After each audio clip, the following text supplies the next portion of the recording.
नमस्कार दोस्तों, मेरा नाम है राजेंद्र सिंह अरोड़ा और टीएनटी हिंदी टेक में आप सबका स्वागत। तो फ्रेंड, आज हमारे पास में है फुल्ली ऑटोमेटिक एलजी कंपनी की top loaded washing machine.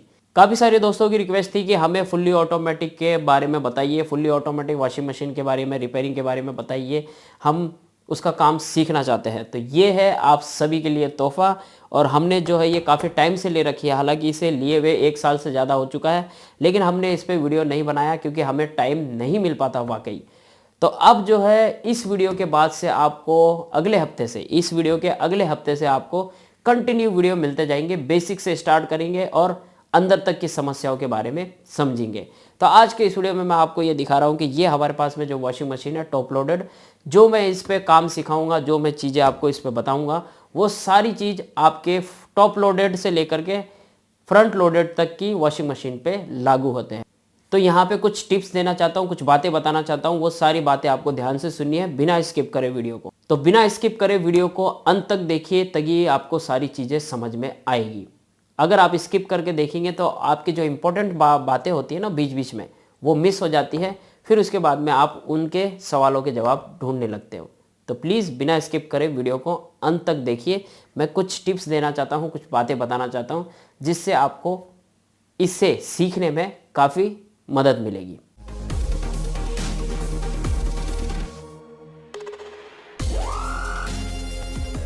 TNT Hindi tech. तो फ्रेंड, सबसे पहले जो इम्पोर्टेंट बात है वो है इसके पीसीबी बोर्ड की। पीसीबी बोर्ड के ऊपर इसमें फुल्ली ऑटोमेटिक में कंट्रोल होता है। पीसीबी बोर्ड के अलावा ये फुल्ली ऑटोमेटिक चलती नहीं। फुल्ली ऑटोमेटिक का मतलब ही ये हुआ कि सारी चीज़ें जो है पीसीबी बोर्ड पे टच बटन से ही काम हो जाता है। अब इसमें पुश बटन है, किसी में टच बटन होता है, खाली टच करने भर से काम होता है। तो ये जो भी मैं चीज़ें यहाँ पे बता रहा हूँ वो सबके ऊपर लागू होती है। और इस कंट्रोल बोर्ड के अंदर किस तरह से कनेक्शन हो रखे हैं, कौन सा कनेक्शन किसका है, और कौन से मोटर के लिए कौन सी वायर जारी है, वो सारी चीज़ें मैं आपको डिटेल में बताने वाला हूँ आगे वीडियो में।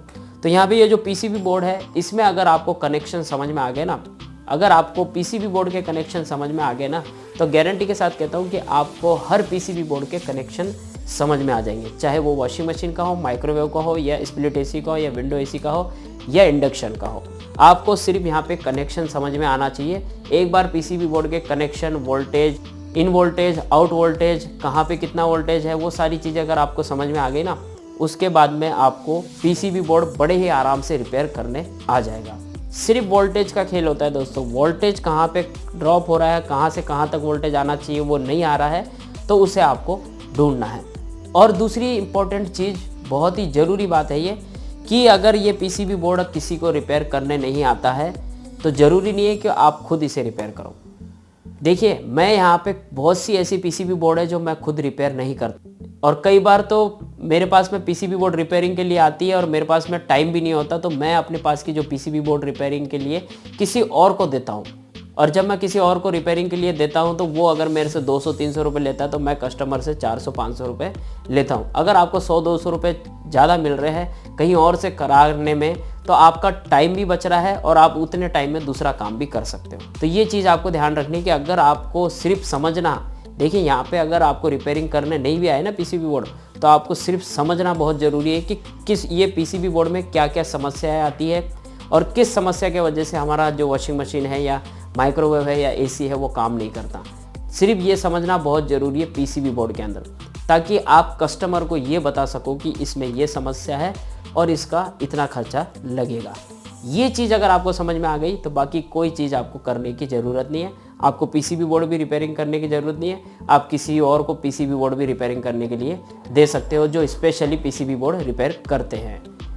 तो ये आपको समझना है, क्योंकि मैं मोटर वाइंडिंग नहीं करता हूँ। जो हमारे पंखे, कूलर की मोटर वगैरह, जो जितनी भी मोटरें आती है, मैं मोटर वाइंडिंग नहीं करता हूँ। मेरे को आती है लेकिन मैं नहीं करता, क्योंकि आपको पता है कि मोटर वाइंडिंग अगर करने बैठे तो एक एक मोटर को वाइंडिंग करने में 1-1 घंटा लग जाता है, और कई बार तो वाइंडिंग गलत हो जाती है तो दोबारा से वाइंडिंग करनी पड़ती है। इसलिए मैं मोटर वाइंडिंग नहीं करता हूँ, लेकिन हम मोटर वाइंडिंग करने के लिए किसी और को जाके देते हैं जहाँ पर हमारा फिक्स होता है, और वहाँ पे उसके जो फिक्स चार्जेस है वो चार्जेस उसको दे करके कस्टमर से हम और 100-200 रुपये लेते हैं। ऐसे ही मेरे साथ में पीसीबी बोर्ड में भी होता है। कई बार हमारे पास में टाइम नहीं होता पीसीबी बोर्ड रिपेयर करने के लिए, या कई बार ऐसी पीसीबी बोर्ड आ जाती है ओल्ड मॉडल या चाइना मॉडल या कोई ऐसी पीसीबी जिससे मुझे भी कई बार समझ में नहीं आता तो मैं भी किसी और को जाके रिपेयरिंग के लिए देता हूँ और उससे पैसे दे करके वो रिपेयरिंग करके लाके उसमें फिट कर देते और 100-200 रुपये अगर एक्स्ट्रा मिल रहे हैं तो क्या दिक्कत है दूसरे को देने में, उससे भी तो कमाने का मौका दो। इसलिए आपको सिर्फ समझ में आना चाहिए कि पीसीबी बोर्ड में समस्या है या इसमें लगे हुए दूसरे सामानों में या दूसरे पार्ट में समस्या है, ये समझना बहुत इंपॉर्टेंट है। अगर आप ये समझ लेंगे तो समझ लीजिए आपको वॉशिंग मशीन का पूरा काम आ गया, माइक्रोवेव का पूरा काम आ गया, एसी का पूरा काम आ गया। सिर्फ इतना ही आपको समझना है कि इनके कनेक्शन कैसे होते हैं, वोल्टेज कहाँ से कहाँ तक जाता है, और पीसीबी बोर्ड में समस्या है या उसमें लगे हुए जो दूसरे डिवाइडेड पार्ट है, जैसे कि नीचे की मोटर और इसका इनलेट वॉल, जहाँ पे इनलेट वॉल लगा हुआ होता है, और ड्रेन वाले के पास में भी वॉल लगा हुआ होता है जो कि एसी वोल्टेज से चलता है। ये चीज़ों में से क्या चीज़ ख़राब है या सेंसर ख़राब है, ये चीज़ें आपको समझ में आनी चाहिए।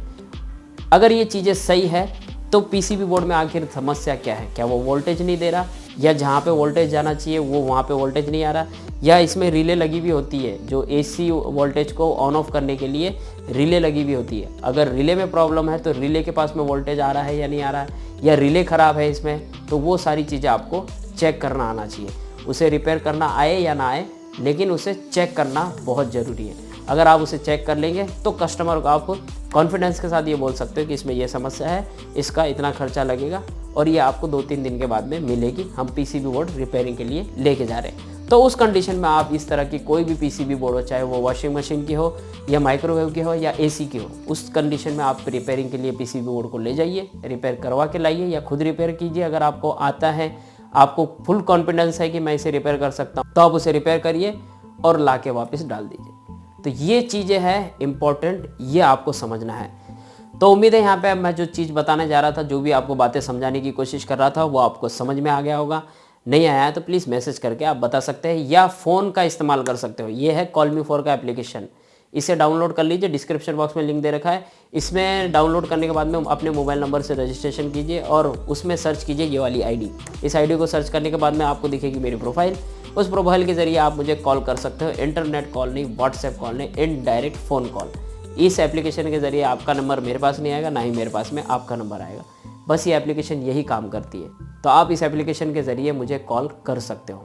तो thank you so much watching this video. मिलते हैं अगले वीडियो में वॉशिंग मशीन के साथ में, तब तक के लिए अपना ख्याल रखेगा। जय हिंद।